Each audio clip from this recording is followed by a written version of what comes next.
Assalamualaikum warahmatullahi wabarakatuh. Selamat pagi, selamat siang, selamat sore, kapanpun teman-teman melihat video kali ini. Perkenalkan, kami dari kelompok 4. Kami akan mempresentasikan hasil mini research dengan judul Gambaran self-concept pada anak yang mengalami psikopatologi sindrom Tourette. Nah, tugas ini diajukan sebagai tugas ulangan akhir semester. Mata kuliah psikopatologi dengan dosen pengampu Ibu Dewi Hurun Aini, SPDI MA. Nah, kelompok kami ada yang pertama Ufik Zumrotun Hoiruroh, yang kedua ada Sri Anggreyani, kemudian yang ketiga ada Murni Puji Utami. Nah, di sini ada 5 bab yang akan kita bahas pada video kali ini. Oke, mari kita mulai. Salah satu jenis psikopatologi perkembangan yang sering terjadi pada masa kanak-kanak yaitu sindrom Tourette yang diawali dengan gejala ringan seperti gerakan ringan pada wajah, kepala, atau tangan. Sindrom Tourette disebabkan karena adanya pengaruh genetik dan lingkungan, infeksi, kerusakan pada otak, efek dari neuroimmunologikal, gangguan yang dialami pada masa sebelum kelahiran dan saat kelahiran, stres secara psikososial, dan pengaruh hormon endokrin. Tik akan semakin buruk apabila situasi yang dihadapi menekan, merasakan stres fisik atau emosional, dan akan membaik apabila sedang sendirian atau dalam keadaan rileks. Kemudian makna dari self-concept sendiri menurut Roger adalah kumpulan persepsi dan kesadaran diri sebagai aku yang terorganisir. Konsep diri terdiri atas elemen seperti karakteristik dan kemampuan individu, persepsi dan konsep hubungan diri dengan orang lain dan lingkungan, serta tujuan dan ide-ide dalam diri. Baik, selanjutnya rumusan masalah.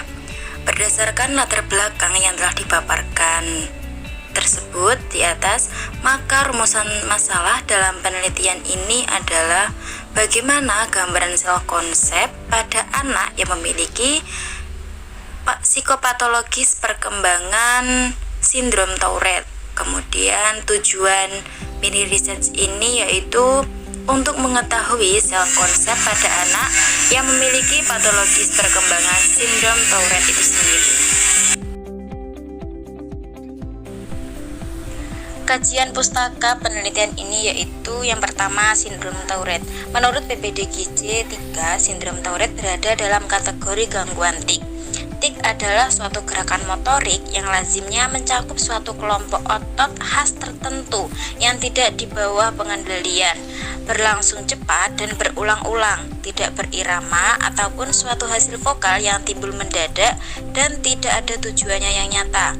Oleh karena itu, sindrom Tourette pada dasarnya merupakan kelainan genetik yang menyebabkan kelainan neurologis pada keseimbangan kimiawi otak yang pada gilirannya menyebabkan tik pada fisik sekunder, motorik, dan vokal yang mungkin dapat menyebabkan masalah lebih lanjut pada psikologis dan sosial. Gejala dari sindrom Tourette biasanya muncul pada masa kanak-kanak usia 7-10 tahun yang diawali dengan gejala ringan seperti gerakan tik pada wajah, kepala, atau tangan. Kemudian tik akan sering muncul jika anak merasa tertekan atau stres dan adanya ketidakstabilan emosi. Hal ini semakin meningkat seiring dengan bertambahnya usia seseorang yang mencakup beberapa bagian tubuh lain, seperti kaki dan batang tubuh. Oleh karena itu, penderita akan merasa terganggu dengan aktivitas sehari-hari. Selanjutnya yang kedua yaitu self-concept. Menurut Parker tahun 2010, konsep diri adalah gambaran total tentang bagaimana seorang individu mempersepsikan atau memahami dirinya sendiri, atributnya, dan bagaimana seorang individu mempersepsikan persepsi orang lain tentang dirinya. Konsep diri mulai berkembang ketika anak kecil mulai melihat diri mereka sendiri sebagai individu yang unik. Saat mereka tumbuh dan menjadi dewasa, konsep diri seorang anak secara bertahap meningkat dalam kompleksitas dan persepsi kemampuan mereka menjadi lebih terorganisir.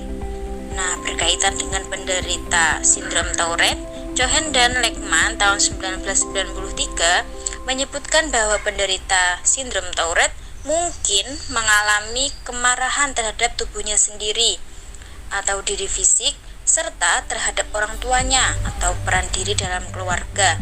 Ini pikiran batin serta tampilan tubuhnya di depan umum dapat mempengaruhi konsep dirinya. Perilaku menyakiti dirinya sendiri meningkat, kebenciannya pada dirinya sendiri atau diri pribadi dan kritik diri. Dan hal ini bisa menyebabkan dia mengisolasi dirinya dari orang lain atau peran diri dengan sosial. Yang selanjutnya adalah bab 3 mengenai metodologi penelitian. Baik, yang pertama adalah metode dan pendekatan penelitian. Penelitian ini menggunakan metode kualitatif dengan jenis pendekatan fenomenologi. Penelitian kualitatif sendiri adalah penelitian yang bermaksud untuk memahami fenomena tentang apa yang dialami oleh subjek dengan cara mendeskripsikan dalam bentuk kata-kata atau bahasa. Sedangkan fenomenologi sendiri adalah ini ingin mengungkap apa yang menjadi realitas dan pengalaman yang dialami oleh individu, mengungkapkan dan memahami sesuatu yang tidak nampak dari pengalaman subjektif individu. Penelitian ini menggunakan pendekatan fenomenologi karena berdasarkan beberapa alasan, diantaranya adalah yang pertama, data penelitian ini adalah data laten, artinya fakta dan data yang nampak di permukaan termasuk perilaku anak yang mengalami sindrom Tourette. Yang kedua, ditinjau dari kedalamannya. Penelitian ini mengungkap pengalaman self-concept anak yang mengalami sindrom Tourette.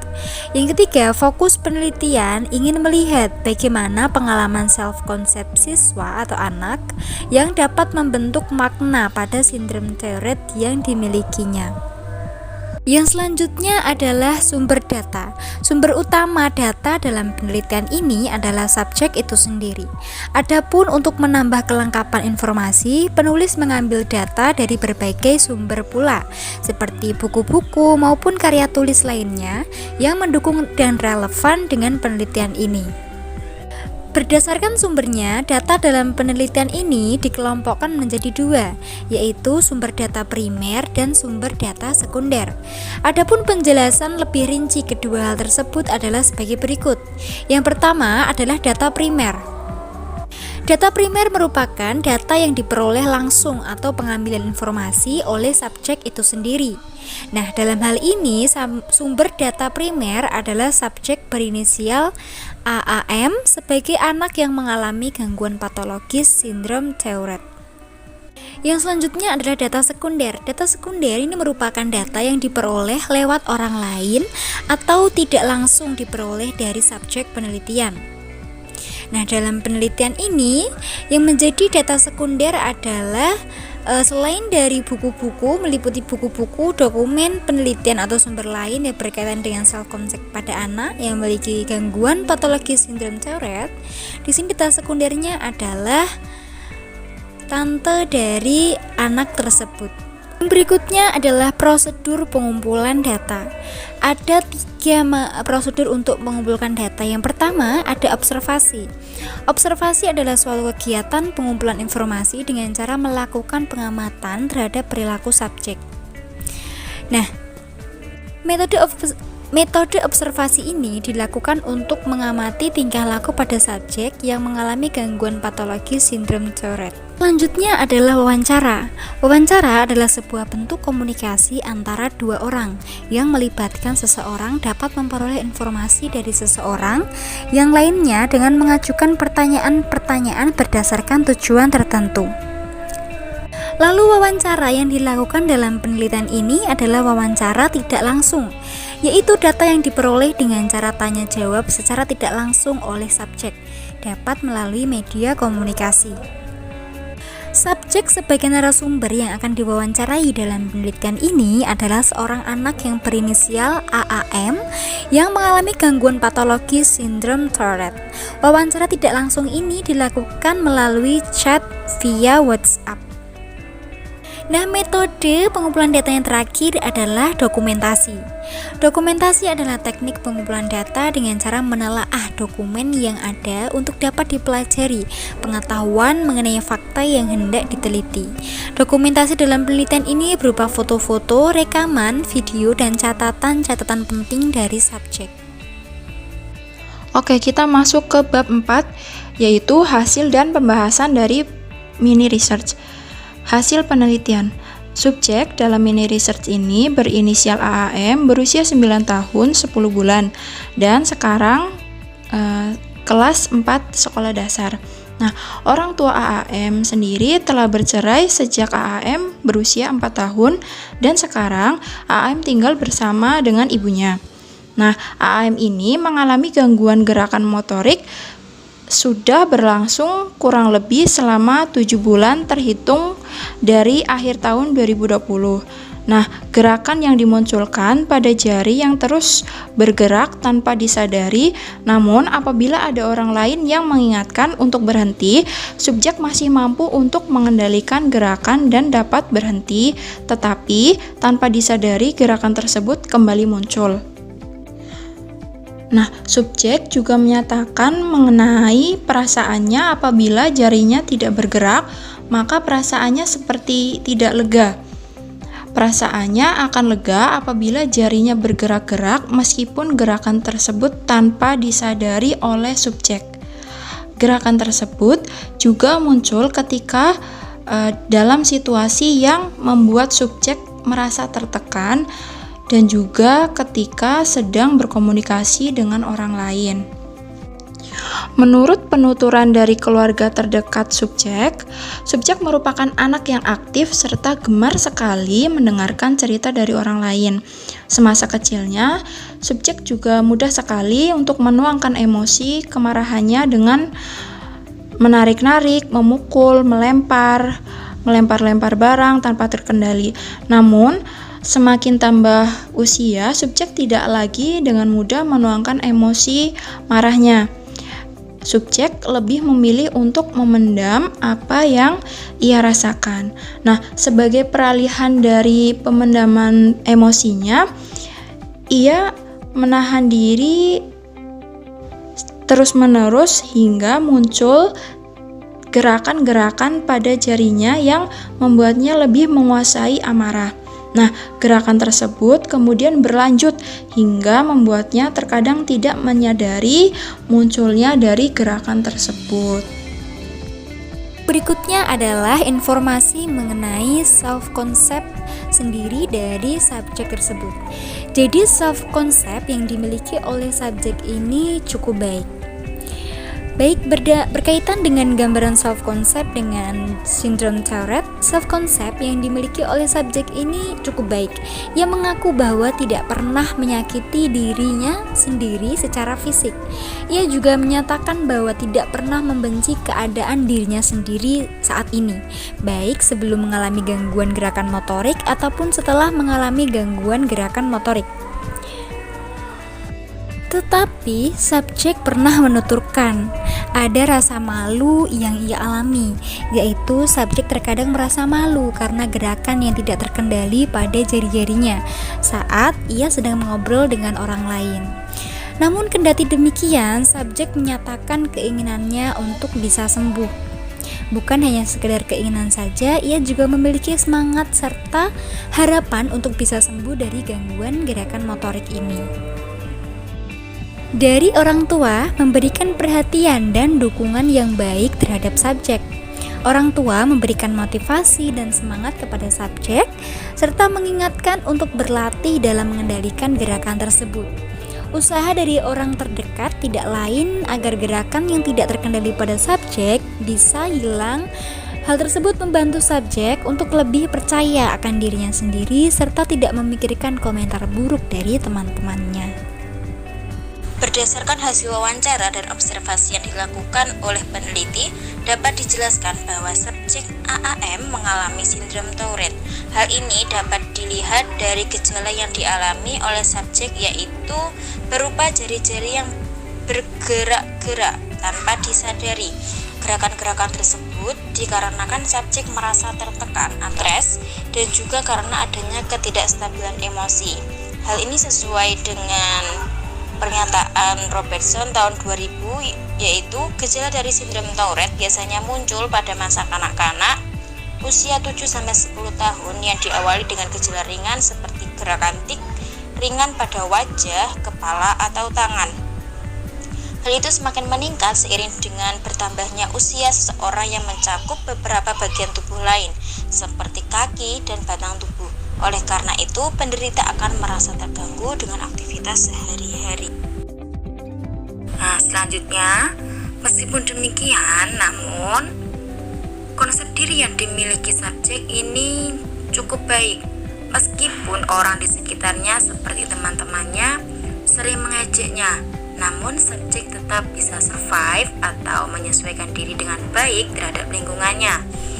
Karena subjek juga termasuk anak yang cerdas dan sangat aktif, yang mana hal ini sangat membantu subjek dalam proses penyesuaian dirinya dengan lingkungan.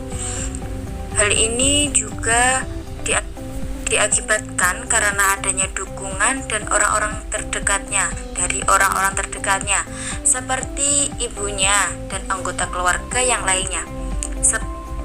Mereka selalu menenangkan subjek dan memberi pemahaman bagi subjek bahwa apa yang dialami subjek pasti akan berlalu dan dapat sembuh jika subjek mulai melatih dan mengontrolnya. Dukungan-dukungan seperti itulah yang menjadikan subjek tetap percaya diri dan yakin bahwa gejala sindrom yang ada pada diri subjek pasti akan sembuh. Penerimaan secara sosial atau lingkungan ini sangat membantu seseorang dalam beradaptasi dengan baik dan dapat menggunakan potensinya secara maksimal, terutama bagi orang yang mengalami gangguan. Salah satunya adalah sindrom Tourette sendiri. Dukungan dari keluarga pun sangat penting agar orang tetap merasa percaya diri dan bersikap positif ketika berada di luar rumah. Selain itu, penerimaan sosial dapat berperan dalam mendukung kesembuhan perkembangan sindrom Tourette. Dengan adanya penerimaan sosial dapat membantu meningkatkan rasa percaya diri pada seseorang yang mengalami sindrom Tourette. Oke, kita masuk ke bab 5 yaitu penutup. Di sini ada kesimpulan dan saran. Yang pertama, kesimpulan dari mini research. Kesimpulannya yaitu dalam penelitian mini research ini dapat disimpulkan bahwa subjek dengan sindrom Tourette mempunyai konsep diri atau self-concept yang baik. Hal ini karena dukungan sosial dari orang-orang terdekatnya seperti keluarga yang meyakinkan subjek bahwa gejala sindrom yang dialami oleh subjek ini dapat sembuh dari diri subjek. Subjek juga merasa memiliki harapan dan keyakinan, juga rasa semangat untuk dapat sembuh dari sindrom Tourette ini. Adanya dukungan dari orang-orang terdekatnya, juga rasa penerimaan sosial yang baik membuat subjek merasa memiliki harapan dan rasa percaya diri yang baik. Subjek menuturkan walaupun terkadang ia pernah diejek oleh temannya, namun ia tidak menghiraukan ejekan dari teman-temannya tersebut. Nah, konsep diri yang dimiliki oleh subjek adalah positif. Ia memang mengetahui bahwa ia memiliki kekurangan dalam hidupnya, tetapi dari kekurangan tersebut tidak menyebabkan subjek merasa rendah diri atau bahkan terhilangnya motivasi diri. Kemudian saran dari mini research ini yaitu kepada para orang tua yang memiliki anak dengan gangguan patologi sindrom Tourette, diharapkan selalu memberikan pendampingan dan dukungan kepada anak agar anak tetap memiliki konsep diri yang baik. Menurut anak agar tetap merasa percaya diri dan tidak merasa memiliki kekurangan. Nah, untuk penelitian selanjutnya diharapkan dapat meneliti dengan variabel yang berbeda, tidak hanya pada ruang lingkup konsep diri. Mungkin bisa meneliti lebih lanjut pada anak dengan sindrom Tourette dikaitkan dengan resiliensi atau self-awareness dan sebagainya. Oke teman-teman, presentasi kelompok 4 dengan mini research berjudul Gambaran self-concept pada anak yang mengalami psikopatologi sindrom Tourette telah selesai. Semoga apa yang kita pelajari hari ini dapat bermanfaat.